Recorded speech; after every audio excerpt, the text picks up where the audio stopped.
Assieds-toi. Assieds-toi. Assieds-toi. Ah oui.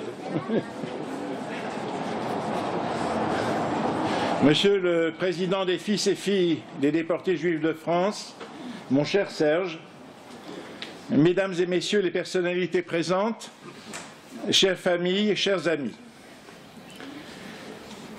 L'Ordre national de la Légion d'honneur dans lequel j'ai été reçu le 8 juillet 1993 fut institué par l'empereur Napoléon Bonaparte pour récompenser, je cite, « les mérites éminents, militaires ou civils, rendus à la nation française ».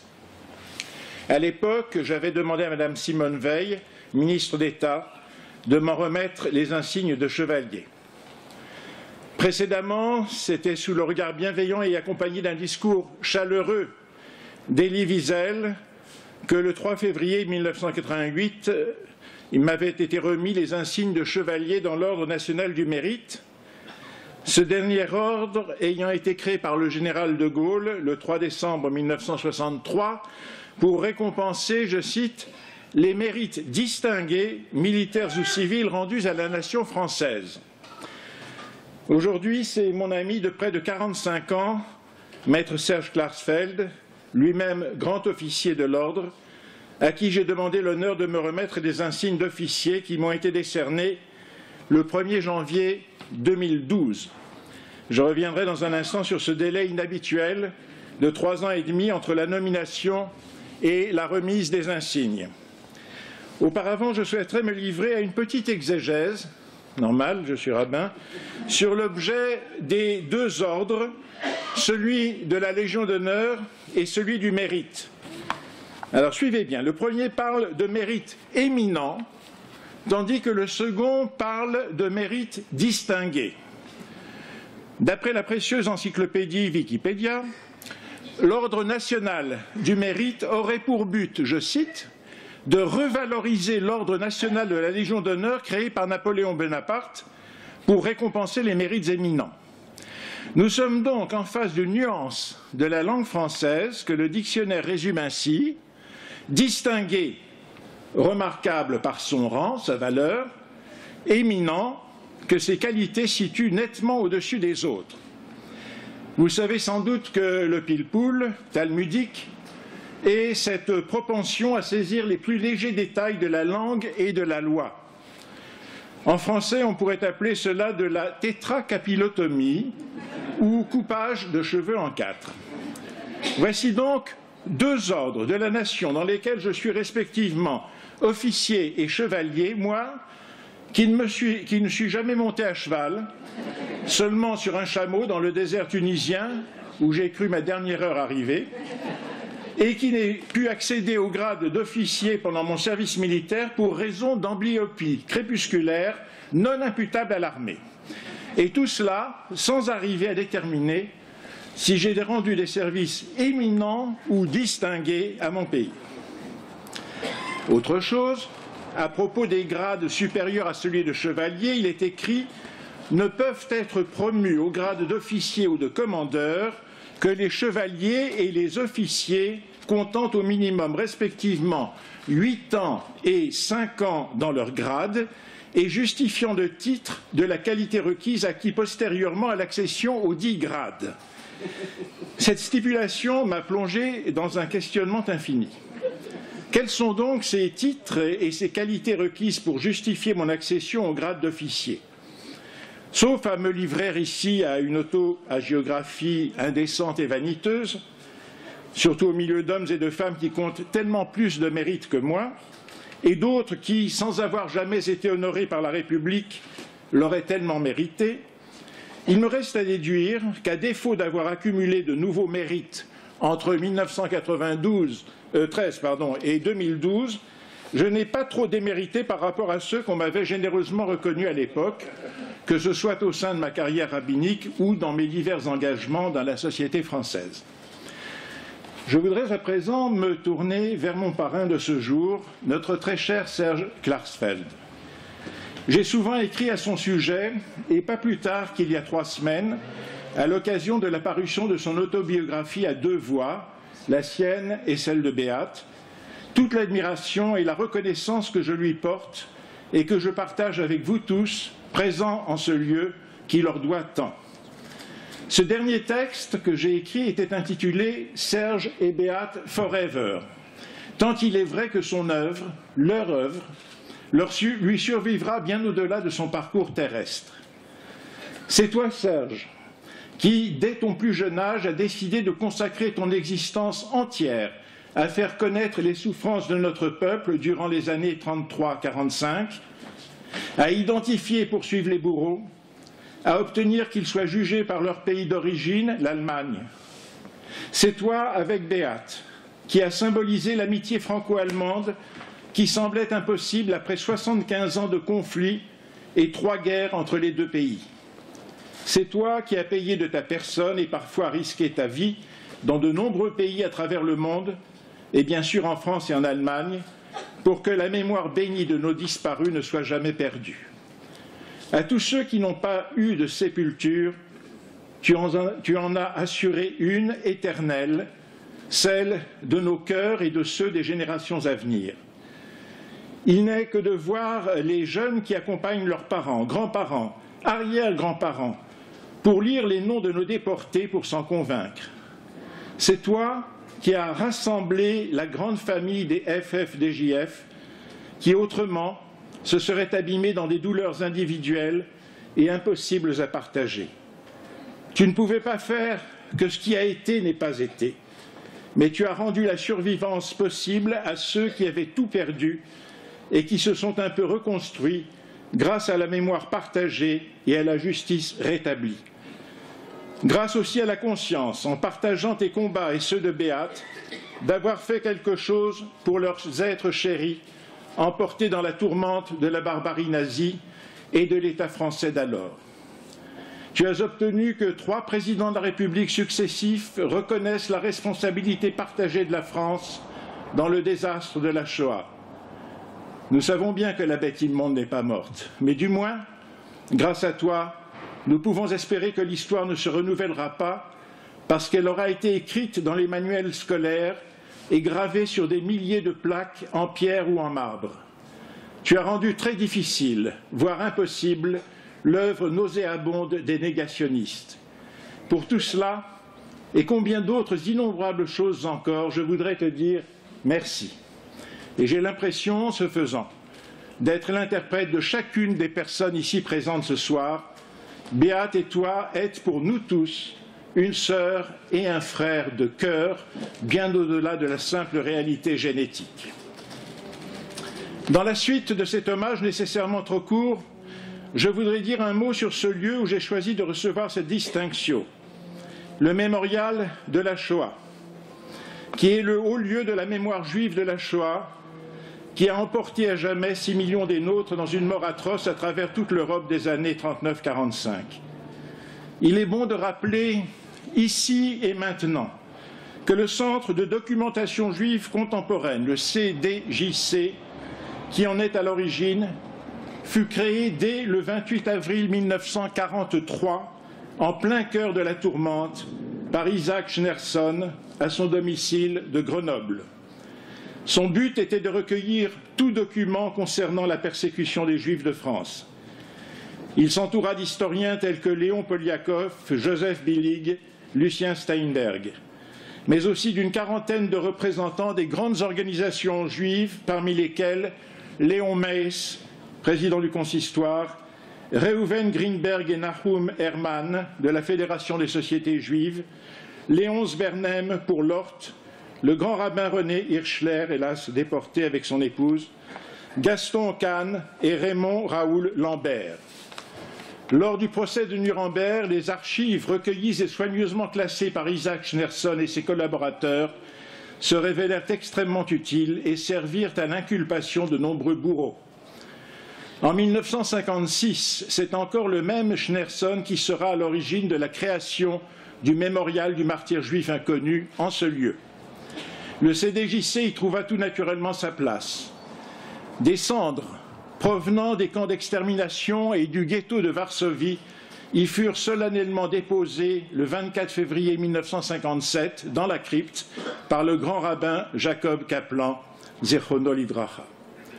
Puis en 2004, ce bâtiment, devenu entre-temps mémorial de la Shoah, fut considérablement agrandi et un mur des noms des déportés juifs de France y fut créé, ainsi que plus récemment un mur des justes à l'extérieur de cette enceinte, mais qui en fait partie intégrante. À l'entrée de ce parvis se trouve une amorce de cheminée sur laquelle sont gravés les noms des camps d'extermination nazis. Enfin, en frontispice, au-dessus de ma tête, est inscrite cette citation du livre des Lamentations « Habitu ur'u im yesh mar'ov que mar'ovi » « Considérez et voyez s'il est une douleur comparable à ma douleur. » Je suis fier de recevoir cette distinction en ce lieu, dont très récemment, c'était le 19 avril dernier, une femme me disait « Je me sens bien ici, j'y suis comme chez moi ». Et précisément, je voudrais à présent évoquer ces 3 dernières années, plus particulièrement 2012-2014, au cours desquelles, tu viens d'y faire allusion, j'ai fréquenté ce lieu près de 70 fois.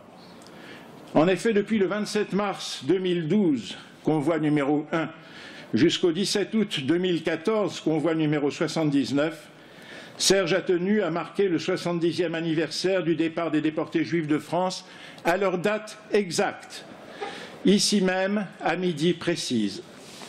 La lecture des noms de chaque convoi était précédée par une longue introduction de Serge, resituant chaque départ dans le contexte de l'époque. Ce furent autant de précieux enseignements et ou de rappels historiques.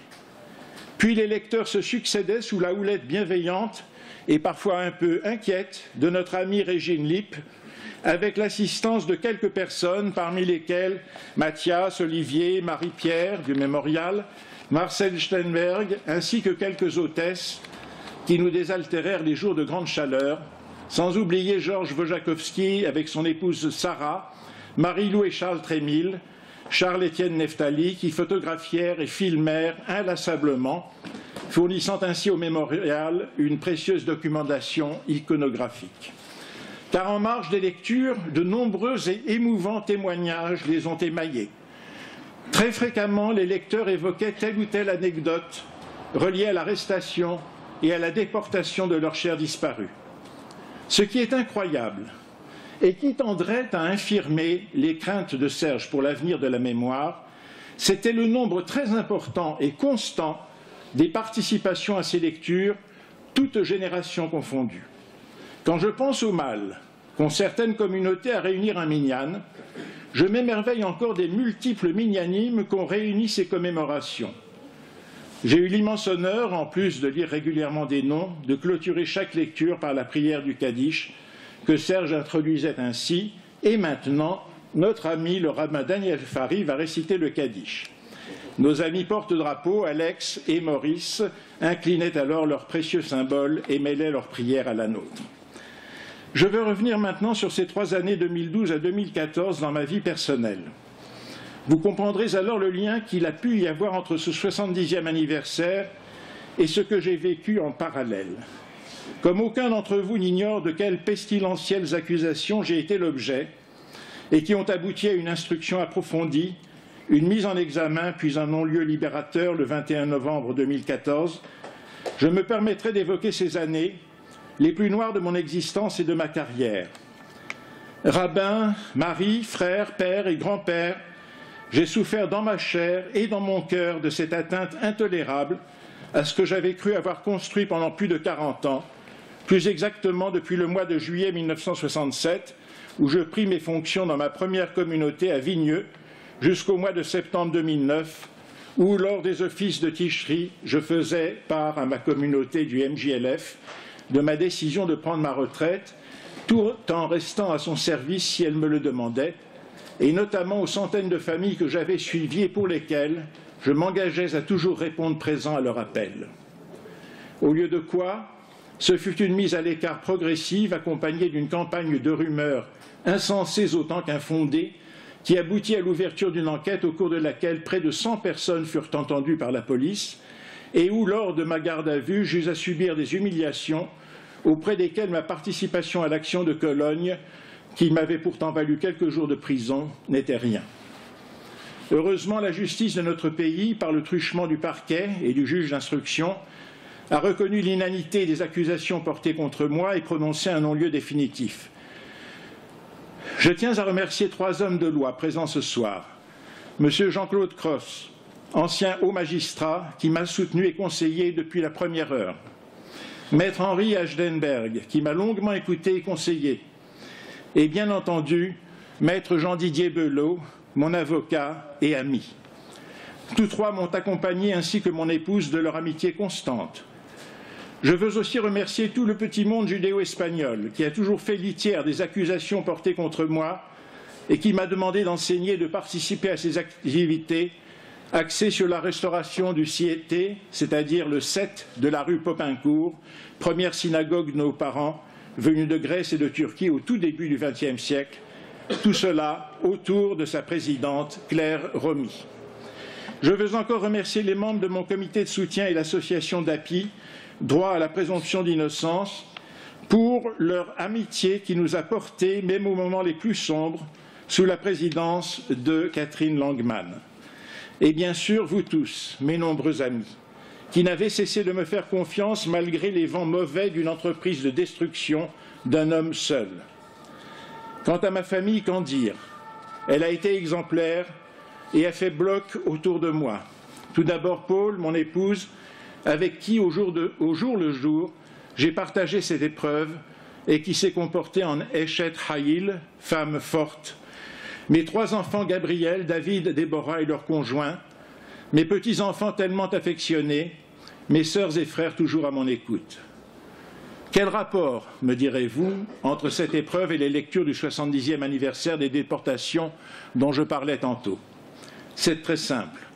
Les 2 ou 3 heures que je passais lors de chaque lecture sur ce pavis du mémorial étaient autant de parenthèses qui me permettaient de relativiser ce que je vivais par ailleurs. Comment aurais-je pu m'apitoyer sur mon sort lorsque j'entendais égrener les noms de tous ces malheureux, des vieillards jusqu'à des nourrissons de quelques jours qui avaient été sauvagement assassinés pour nulle autre raison que la folie des hommes et que leur appartenance à la famille d'Israël. Et puis, il y avait la chaleur du contact de cette famille rassemblée autour de Serge et Beat Klarsfeld, ces poignées de main, ces embrassades, cette ferveur partagée autour d'une mémoire sacrée. Ces pieuses lectures se sont ouvertes immédiatement après les tueries de Montauban et de Toulouse. Elles ont aussi connu l'attentat du musée juif de Bruxelles, au cours duquel l'une de nos plus fidèles lectrices, Dominique, a été tuée. Comment dire les choses?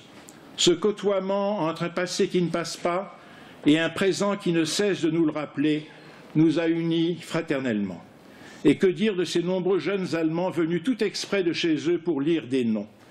Et de ces touristes tout surpris de cette activité qui ne figurait pas dans le programme de leur visite, auquel il fallait expliquer ce qu'ils découvraient. Il est d'usage de dire, en ces circonstances, qu'on partage l'honneur qui nous est fait avec d'autres personnes. En tant qu'officier nouvellement promu dans l'ordre prestigieux de la Légion d'honneur, je voudrais dire qu'il y a dans cette assistance de nombreux oubliés de la République.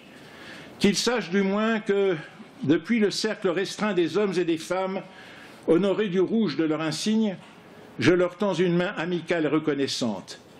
Qui sait, lorsque nous arriverons les uns et les autres où notre Créateur nous attend, si les cartes ne seront pas rebattues et l'ordre des mérites reconsidéré. Je n'irai pas jusqu'à dire que les premiers seront les derniers et inversement, cela a déjà été dit et mieux dit par un inoubliable prédécesseur. Je voudrais juste suggérer qu'il n'est pas impossible que ceux dont les mérites seront reconnus ne seront pas légion et que ce ne sera pas nécessairement une barrette, une rosette ou un cordon qui les distingueront. En attendant cette heure de vérité, je vous remercie tous pour votre nombreuse et amicale présence. Merci au Mémorial d'avoir hébergé cet agréable moment. Je n'oublie pas Jackie Fredge qui ne pouvait pas être là aujourd'hui. Je vous donne dans un instant rendez-vous au deuxième étage pour une coupe de champagne ainsi que d'autres boissons et un cocktail. Et merci à tous de votre présence en ce jour très important.